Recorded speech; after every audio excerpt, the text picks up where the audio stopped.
the stage. Come on now.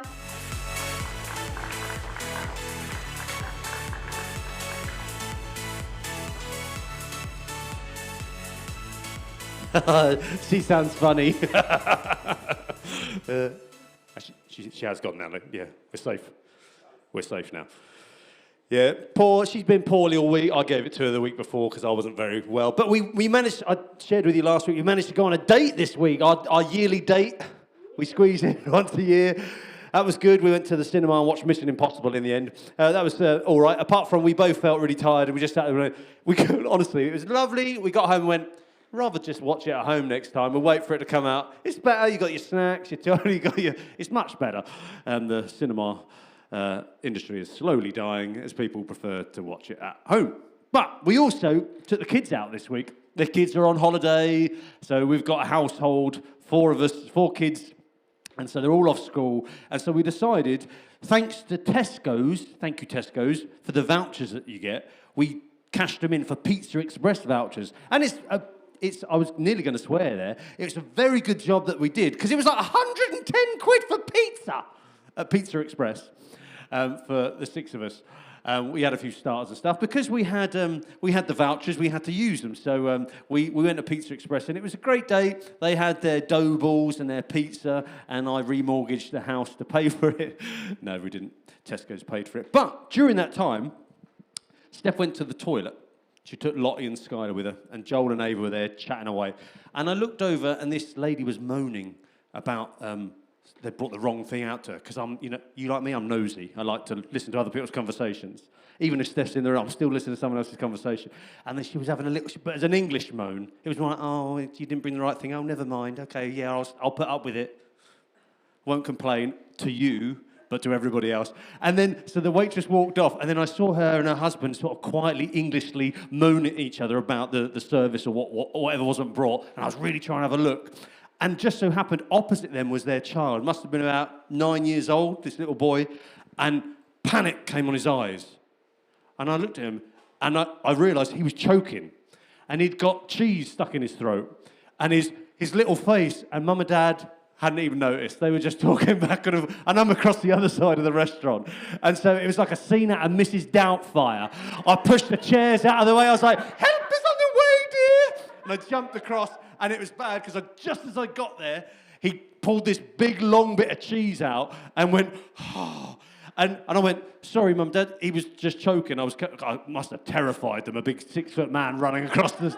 But all right, 5'11 and a half, all right. Rounding up. But this poor kid, the panic on his face, but it was good. But it reminded me, this moment, of the first date that I went on with Steph. And I say the first date, it was 10 of her friends were there, so I don't think that counts. And her parents were there. And her parents' friends were there. So it wasn't really much of a date, but it was a date. But it was at Pizza Hut. And you'll remember this, because you were there. Matt, who was playing guitar and singing this morning, he was the first time I'd ever properly met Matt. I'd seen him down the Bridge pub a couple of times. I think we'd seen each other, maybe said, all right, that was it. But I sat next to him in Pizza Hut. I've known him for that's ages ago now. Like, I don't know, I can't even do the maths. So long ago, when Matt had hair, and I was going to say I was lighter. I wasn't, I was even fatter then. But we sat in Pizza Hut together, and anyone who knows Matt, he's got his little ways. He had his individual pizza. Everyone else was sharing, but not Matt, individual. I think you probably had a cheese and tomato, or maybe just pepperoni, something simple. I was like, even then I thought, you're weird. And it's all right, he's my best mate now, I can call him weird. He's weird, I'm weird.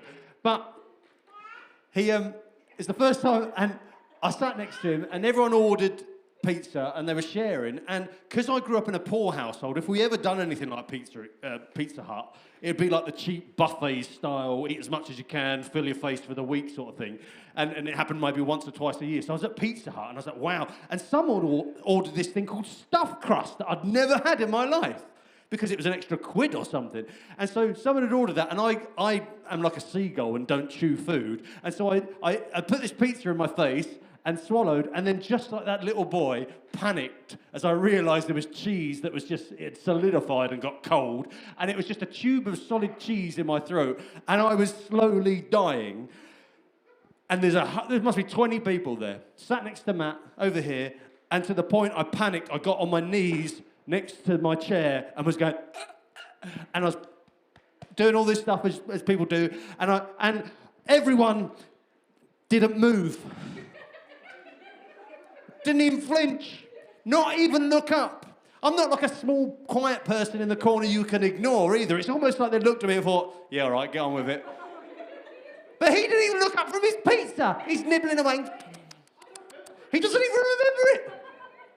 I nearly died in pizza. So it reminded me this week, as I was choking on my knees, nobody flinched as I pulled this foot-long bit of cheese out of my throat. Thanks, mate. And I was like, afterwards I was really sarky. I was like, it's all right, guys, don't worry, it's fine, I'm okay. I had to help myself. I basically had to help myself, give myself the Heimlich manoeuvre. And if it was any longer, I'd have to do self-CPR once I'd gone out. I'll call the ambulance, don't get up, don't worry. I was just like, oh my word, you people. Talk about self-help. Because I had to help myself in that moment. And I was thinking about this concept of self-help this week, and that the self-help industry is worth, I read, billions. I think in like 2021 it was worth 27 billion, quadrillion, squillion pounds. I always find it funny when they put a metric on the measurement of an industry, but it's worth billions of pounds. The whole sort of self-help, whether that's through fitness, diet, well-being, online courses, videos on YouTube, TED Talks, books, all that sort of thing, everything all combined, and whether it's about positive thinking or mindfulness or goal setting or self-reflection or personal responsibility is a real big one at the minute in the video space, whether it's building resilience, like the Goggins type stuff, whether it's self-compassion, which I don't fully understand what that even means, whether it's assertiveness, training or skills, or time management and productivity, all these things are built into this self-help world that we can have access to now. And some of you love all this, so maybe you don't even realise you actually engage with this sort of stuff. It's just part of your online presence of what you take into your eyes and your face and your mind. But some of you love all this sort of stuff, and you watch your latest self-help video on YouTube. I love all this sort of stuff, if I'm honest. I get engrossed in it. And whether it's a fitness girl on TikTok for you and you watch them every morning, or Joe Wicks types, I don't know what that move was. That's not a Joe Wicks move. I'm not sure that's in his... I'll bring another one out in a minute, be this side.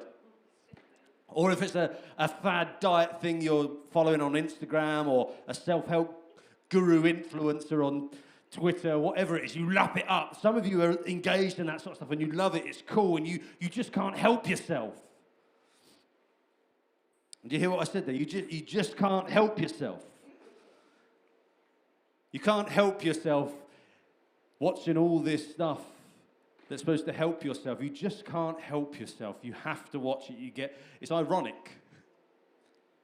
In fact, I would argue, perhaps in reality, you can't help yourself. Perhaps that you can't help yourself. Because if you think about the word help, because we sort of conflate these two words, and maybe it's a semantic argument that we're going to have now, but the word help means really that to make it easier or possible for someone to do something by offering one services or resources. It's like it's external to you. It's you're doing it for somebody else. Really, it's not help if you do it yourself. It's not help if you do it yourself. Imagine you come and ask me, Phil, what are you doing this weekend? Got anything planned? And I said, I think I'm going to help myself wash the car. You'd be like, what do you mean help yourself wash the car? What do you mean you're going to wash the car? You're going to help. You might help someone else wash their car. But when we help, it's external. It's somebody else. It's almost an oxymoron, the word self-help to me. It's an oxymoron. They're two words that shouldn't go together, really. But we do understand what they mean, really. It usually means improving oneself, doesn't it? That's what we mean by self-help. It means the improvement of self, whatever that looks like. It's about being intentional about improving the self, not self-help necessarily. And I think improving the self, this self-help sort of genre, if you like, is really important. And even good. In Romans 12, it talks about being transformed by the renewing of your mind. It's actually improving. It's getting better, more like Jesus, more like into his image. It's all good. The Bible talks about this sort of stuff. We should be moving towards this sort of thing of self-improvement. I'm just want to argue, just don't think you can do it by yourself. Because self-help suggests do it all by yourself, and I just don't think you can. I don't think I can. And here's a newsflash for some of you, particularly you independent people who are very capable in here, is that we all need help sometimes. We all need help sometimes. And there'll be people in here who personality-wise are okay with that and have from a young age accepted help and can get on board with that and have acknowledged that, and that's cool. Maybe too much sometimes even. Maybe you don't take responsibility for some of the things you should take responsibility for and you've been helped too much. Perhaps you're more like that. Or maybe you're right at the other end of the spectrum where you struggle to accept help or ask for help or receive it or even admit that you might need it in some regard because you're so amazing. And maybe because you are amazing in lots of ways.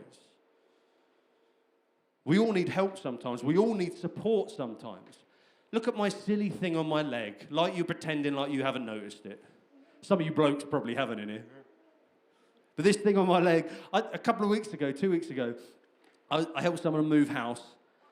And on the way home, I was like, my leg really hurts. Moving my pet from the accelerator to the brake, I'm like, it really hurts. And the next few days, I couldn't walk. And last Sunday, it was getting just a bit better. But by Monday, I couldn't walk again. I was packed it round with like cool blocks and ice to try and chill. I had it up a lot because I'd had a cold anyway, so I was resting it. And it just wasn't helping. And my sister on Monday said to me, come round mine and I'll strap it up. She does all physio and all that sort of stuff. And she said, we'll strap it up to help it. And I've always seen rugby players wear these. I think, what do they do? They're like a big plaster. They can't help. But they do. They really actually help if you put them on right.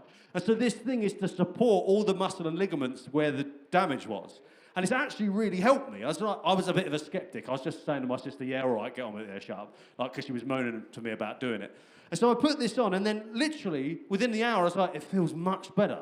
And over the next few weeks, I've been able to walk, and it is just to the point now where I'm going to take it off today. But it needed support. For me to walk the walk, for me to be able to walk, I needed help to be able to do it. And it helps me continue to do what I needed to do. And without it, maybe I wouldn't have been able to do it. And let's just get this right. I do think us as people, as individuals, we should take responsibility for ourselves. Paul wrote to the Galatians church about it, about carry your own burden. You should carry your own burden. And we talked about it last week, about buried treasure, about doing the things that we should do, being a good steward of what God has given us. We should take responsibility for what God has given us responsibility for. But in the same letter to the Galatians, he wrote, you got to carry your own burden. But he also wrote in verse 2, Galatians 6, verse 2, have I got it up there? It says this, carry each other's burdens. But check this, and in this way you will fulfill the law of Christ. Check that out. So we are called to carry our own burdens. But it also, Paul acknowledged as well, there'll be times when we should carry each other's burdens, where we help each other. And I love it. And in doing so, in this way, you will fulfill the law of Christ. And I get for some of you in here, you struggle with this notion because you're someone who carries your own burden. You're actually quite proud of it. You're independent, you're strong, you're capable, and you carry your burden, and you even take pleasure in helping other people when they have burdens, and you want to take it on and help them. Can I be honest? I'm someone like that as well. And you might say to yourself, but I am the helper. I'm not the helpee. I'm not the helped. I'm the helper. I've always been that. I grew up that way. That's me. I'm capable. I'm the helper. I'm not the helpee. I'm never going to be the helper. That's a funny word, isn't it, helpee? Are you Googling it to see if it's right? Yeah, he's checking it. Is it helpee or helped? I'm sure it's helpee. I'll put a quid on that. He checks because I'm a bit like Shakespeare in that I just coin phrases and just see if people pick it up. But we all need help sometimes, but some of us think And maybe rightly so even because of your past experience and what your life has taught you is that I'm a helper. I'm not a helpee. I'm the person who helps people. I'm not the person people help. And some of us can feel like that, maybe generally in every area of life or maybe in specific areas of life. And I hear you. If you've got that in you, I hear you. I'm like that too. I'm someone who tends to want to do it on my own. And I don't know where my little Lottie, she's turning 3 very soon. So I don't know where she gets it from. I do it. Like you're trying to help her. I do it. She wants to do it. I do it by myself. All right, we're going to take 20 minutes and wait for you to put your shoes on, back to front and on the wrong feet. And then I'll help you. But she's got that mentality. Steph's like it as well. And I want to do it myself. And I'm like that as well. I want to do it. I am someone who provides, maybe you think I'm someone who provides help. So I don't receive help. They're for people who aren't quite as good as me. You wouldn't say that out loud, though, would you? I'm the one who offers the help, not asks for it. And there's nothing wrong with that mentality, I guess, because you're trying to carry your burden and help with other people's burdens. And you might actually like helping, and that might be you fulfilling the law of Christ, and you're actually doing what you're called to do in loving people, and that is great. Like I said, I've helped people move house. The other day, Kirsty asked, can I help move her son's house? And she's like the 25th. I ran out of fingers and toes when I was trying to count up how many people have asked me. Only since I was involved in church. Not before, no one ever asked me to help them move house. But since I was in church at 18, I must have been asked like 25 times. I've helped like 25 people move house in church. And they see me, they go, he's a big guy, he can lift. Actually, he's got access to a van. You do all the calculations. He's got a work week, he can move things around, and he's the sort of bloke who always says yes if I ask for help. So that you put all that together, and that comes up with, can you help me move house? And I go, yeah, when are you doing it? It'll be a yeah, and then when are you doing it? Not like some of you do, when are you doing it? I can get out of it if I do that one first. But like naturally, especially with helping practically or physically, I'm someone who just, I want to. I don't know what it is in me, it's built into me. I think it's probably genetic from my mum. But it's like, I can help, I can do things that I can do, I can help with. Don't ask me to fix anything, though. I like helping, but I'm going to be really honest. I don't like needing to be helped. I don't like needing to be helped. Now, moving house is a different thing because we had so much stuff when we moved out. I called in all my favours. I'm like, I've sown my seed. I've helped 25 people. I can glean sort of 5 people to come and help me move house. But generally in life, I don't like needing to be helped. And many people don't. You probably don't, and I get it. Some of us just don't want to be helped. We want to do it ourselves. And I remember, I couldn't believe this, when me and Steph got married in Florida. We got married, we went out to Florida. It was cheaper to do that than it was to have all of our families in a wedding in England. And we got a holiday out of it too, which was great. But we got married and we stayed in a Disney hotel called the Caribbean Beach Resort. It was lovely. Can't afford to do it now. The prices are ridiculous. But we went there. It was amazing. And we was by the pool. I think you might have even been there on the day and some friends and that. And I saw a kid. There's a pattern here of saving children's lives. A kid went in a flume, a slide, into the pool and then was drowning in the pool. And his parents were like just there, lifeguards there, lifeguards like this.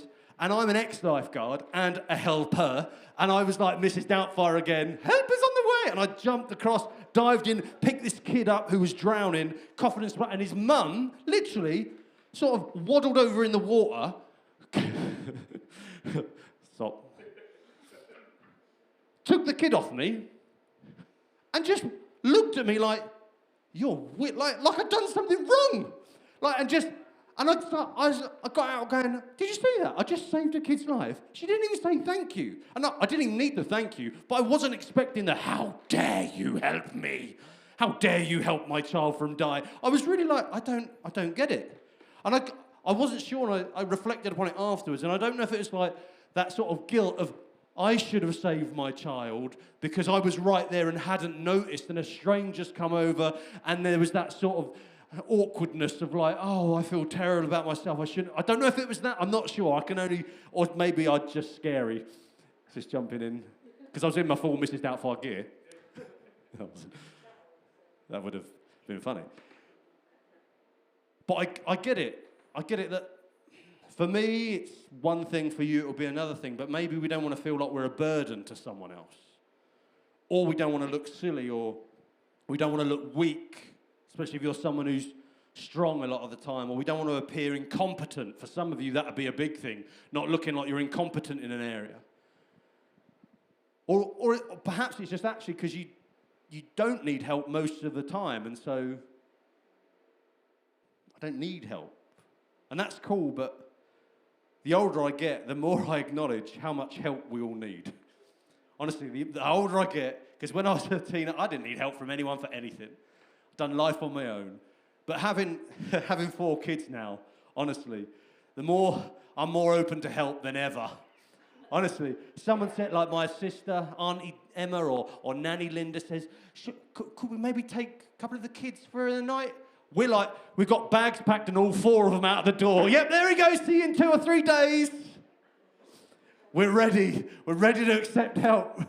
Now, the older I get, the more I acknowledge the more help we all do need. In the book of John, it states, when I was younger, so much younger than today, I never needed anybody's help in any way. Some Beatle fans over there. But now these days are gone, I'm not so self-assured. Now I find I've changed my mind and opened up the doors. That is the book of John Lennon, obviously not the book of John. The chorus in that song, I love this song. Help me if you can, I'm feeling down. And I do appreciate you being round. And that doesn't mean fat, it's around. It's just for the cadence, so, the scanning of it. But it says, help me get my feet back on the ground. And I'm not going to do the won't you. Nice. Help me, help me. But I'm the helper. I'm not the helpee. And you can live like that for a long time until you're the guy drowning, or you can't reach the bottom. You can't catch your feet. Another time I went back to Florida. It was years later when we got 3 of the kids, I think maybe 2 or 3, I can't remember the time. And our friend who used to come, who was a military family, came here for like 7 years, Jen and Rich, many of you know. And Jen came and visited us out in Florida. We were doing a villa holiday, but we went to Aquatica, or as you guys call it, Aquatica. Just change some of the letters and what they mean. Aquatica, and it had this lazy river. So we went on the lazy river, because we've been on lazy rivers before, and they're lazy. But at Aquatica, the lazy river was not lazy. It was like, whoa! It was like you couldn't get off. And Joel was like floating on the top. The water at the top where the jets were like faster than the bottom. So any adult with dangly legs and limbs was slower than the kids. Oh, that's a great idea, isn't it? Having a lazy river where the kids go faster than the adults. I am a good swimmer, and I mean a good swimmer. And I was having to swim full pelt to keep up with my son, to grab him, to pull him back. And it came to the time where everyone had enough. It was great fun. But it was time to get off the lazy river and have these little bits you can get off. And the thing is, it was so powerful. It was so difficult to get out. It was ridiculous. And so what I ended up having to do, I swam ahead, and then I planted my feet on the floor and I held onto a tree. And as my kids came past, I grabbed one, boom, grabbed 2, boom, and then Steph come past. I can't do anything. It was like seeing out of Mary Poppins with the ladies blowing through the wind, but in water. And so I quickly grabbed her as well. And then Jen, who's a very strong, independent woman, slightly terrifying. She was, hi Jen, if you're watching.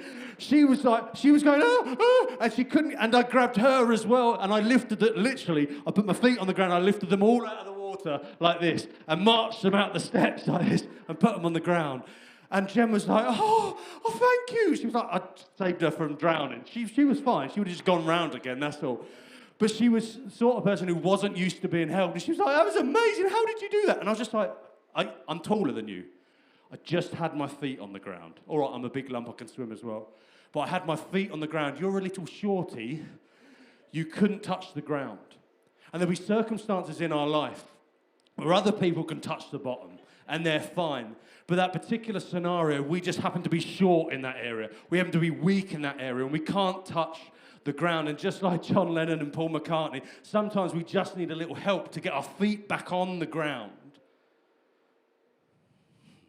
Sometimes we are the ones in the position to help, just like I was then, and that's cool, but sometimes we're the one in the position that needs help, and sometimes we need help to get our feet back on the ground. And I think church culture often sort of creates this culture that if you need help, there's something wrong. And it's like because you're not doing something right. Your relationship with God isn't right because of all these things, and it's your own fault, and you need help. And so what I think can happen, it's not verbalized, but what happens is people go inward, and they've got a problem, and they've got something they're struggling with, and they're drowning in a way.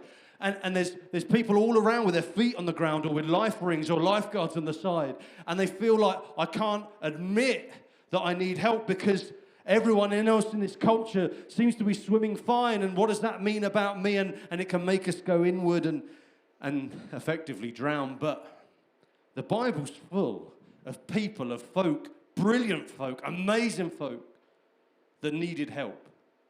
When you think about Joseph and his story, he's got a lovely coat, but in Genesis 41, he needed help. He was in prison. He had all the gifts that God had given him of interpreting dreams. And he told it to one person, and he didn't help him, but he was helped by a cupbearer. That's all. He was helped by someone to get him out of jail, to pass a message on to Pharaoh. He needed help in a really normal, boring, natural way. When you think of Moses, when God told him, you've got to go and do this, tell Pharaoh to let my people go. And Moses was like, but I can't. He had a speech impediment. I can't do that. The job you're giving me is to talk. And that's the one thing I can't do. And God says to Moses, don't worry. I've got a helper for you. He will help you speak. Even Moses, who was this amazing person, the main job that he had to do, had someone else helping him doing it. And later on, when Moses was out in the desert and he led the people out from Egypt, and they're all moaning and stuff, and he's having to deal with all the problems. And then someone come along, his father-in-law, Jethro, I love that name, came along and said, hey, I can see you're struggling, mate. You're drowning trying to fix everybody's problems, all these millions of people, and you're the one person sorting it out. And he said, I'm going to help you. Can I help you? And Moses says, help me, please. And he says, you need to divvy up, get some people in charge, and make a little system so people can fill in a complaint form. They didn't have a complaint form. But then it'll go through, and people will be in charge of larger numbers, and they just bring the really difficult ones to you. And Moses is like, that's a really good idea. He needed help because he was blind. He was supposed to be strong. He was supposed to be that leader. He was supposed to be able to do everything in his own mind, perhaps. And someone comes along and says, you need a little help. And Moses was smart enough to say, yes, I do. Think of a great warrior in the Bible, of Jonathan. Me and Dave are doing a study on it. The armor bearer, it's called. We're going through a book. And the topic of an armor bearer. You know, Jonathan was a great warrior, would go and slay loads of Philistines all by himself. He'd just run out on his own, I can take them all on. But he didn't. He had his armor bearer with him all the time. He says, wherever you go, I'm going to go. And their job fundamentally is to help the person at the front. You think of David and Jonathan in that relationship when King Saul was trying to kill David. And Jonathan, who was the son, who should have been the next king, knowing that David's going to push him out to the side, even helped this guy David out. This little smelly sheep boy. By that point, he wasn't. But he needed help. He just needed help. In the New Testament, when you think about in Mark, when Jesus was in a house and there was a paralyzed man, been paralyzed for a long time, and like a group of mates, 5 or 6 mates, carried this dude on a bed to try and get Jesus to heal this dude. And it was too full, he couldn't get in. What did the mates do? Oh, sorry, we've helped as much as possible. No, they climbed on the roof, dug a hole through the roof, and lowered the dude in so that Jesus could heal him. And that couldn't have happened without the help of his mates. So perhaps needing or asking or accepting help is not as taboo in the Christian world as we make it out to be, or as we make the culture to be. Maybe you needing, I want you to think about this, maybe you needing and asking and accepting help is just a continuation and an extension of your reliance on God. You know, even the mighty Paul, the Apostle Paul, asked for help multiple times.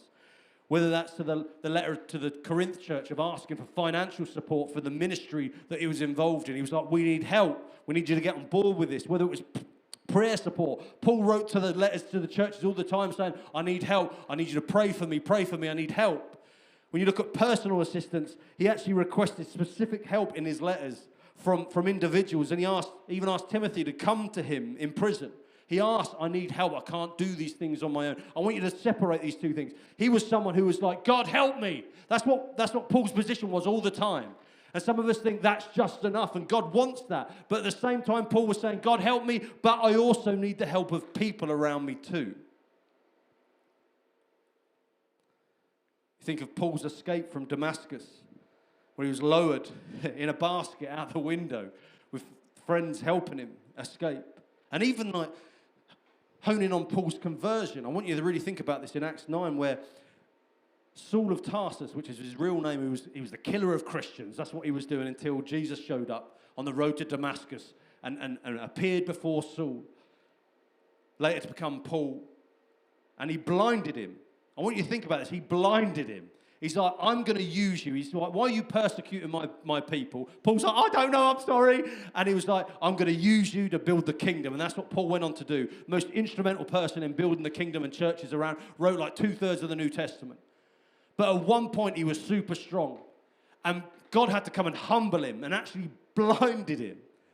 And what happened was that somebody had to lead him to where he was going. God had an appointment for him to go to, a particular place he wanted to get to. And someone had to walk Saul there because Saul was completely blind. The Apostle Paul was blind at that moment and needed help. I want you to think about this, that Paul needed help to get him to where God needed him to be. I really want you to think about it. Paul needed help to get him to where God needed him to be. God had set up an appointment. He'd set up an appointment. I need you here. And God set up exactly what was required for him to get there. And one of the things that was required is that he would accept help. I want you to think about this. Jesus appearing to him, it was actually Jesus' intervention that made Paul require help. Jesus' intervention of blinding him was actually the thing that made Paul need help. It's not that, he was on his way and I need help to do something. No, Jesus came and said, I'm going to make you need help to get you to where I want you to go and to do the thing I want you to do. You need to need help. As someone who's a helper, not a helpee, I don't like this feeling. Maybe it's essential you accept help to get to the destination God's called you to. And I've spent hundreds of hours reading studies about this, and it's really interesting. Do you know the best way to get other people to help you with the specific thing you actually need help with? It's a really complex answer. It's ask. Just ask. And some of us miss this. Some of us miss this really simple thing of acknowledging when we need help, and how we can get that very specific help is sometimes just ask. And we all need help sometimes. But sometimes we need to ask. Perhaps in an area of your life, I need help here. And you think that other people will notice and will step in and will come alongside, and you even do passive-aggressive things. You put little nuggets out for people to know that you need help. But they don't know. They're drowning in their own lazy river.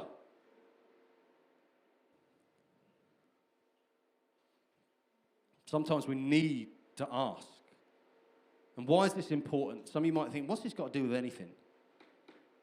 Because many people drown because they can't accept help. Or they don't know how to ask. And they slowly get swept out in the tides of life. Whether that's spiritually or whether that's even physically. That's why it's important. Think about it. How many marriages would be saved if people could ask for help? How many lives would be saved if people asked for help? How many relationships with Jesus would be saved if people could and would ask for help? And so I ask you, do you need help? Where are you struggling? Where do you need support? Even just for a week. My legs are so strong, I don't know what's going on. But for a week, 2 weeks needed some support to help it. Do you need help? Where do you need help? And the list is endless, isn't it? We humans are so complex. Whether that's with loneliness, whether that's with health, whether that's with an addiction, whether that's with just kids, finances, food, technical help like Tony. Tony's my technical man. Help! If I need some concrete laying or something cut roughly, Matt! Whether you need advice, whether you need help with marriage, whether you need help with grief that you're going through, whether it's practical help, the list is endless. Do you need help? And more importantly, why haven't you asked? And you're not going to ask me, because this is not me saying become reliant on the man with the microphone, all right? Although if you ask me for help, I will endeavor to do that. I mean, within the whole network of people in your life, or even those who are outside of your life right now, why have you not asked for help? Because I want to float this idea past you, is maybe your life is not a one-person job. Because I can tell you, raising my children is not even a two-person job. Like, if you're a single mum or a single dad, I just applaud you. Like, I don't know how you do it. It's hard enough with two of you. We actually get nannies involved too, and aunties and uncles. It's like raising them it's like a village. It's like you raise a kid with a village. And it's the same with every area of our life, I believe. I think our life is not a one-man job or a one-person job. Don't write me an email. Excuse you. Maybe your life's not a one-man job. Do you need help? Where are you struggling? Why haven't you asked? Or more importantly, who can you ask? And sure, we need to first up ask God. I believe we need to do that. When we're in that need is come to the Father. And that's cool and that's good, but that's a different message for a different day.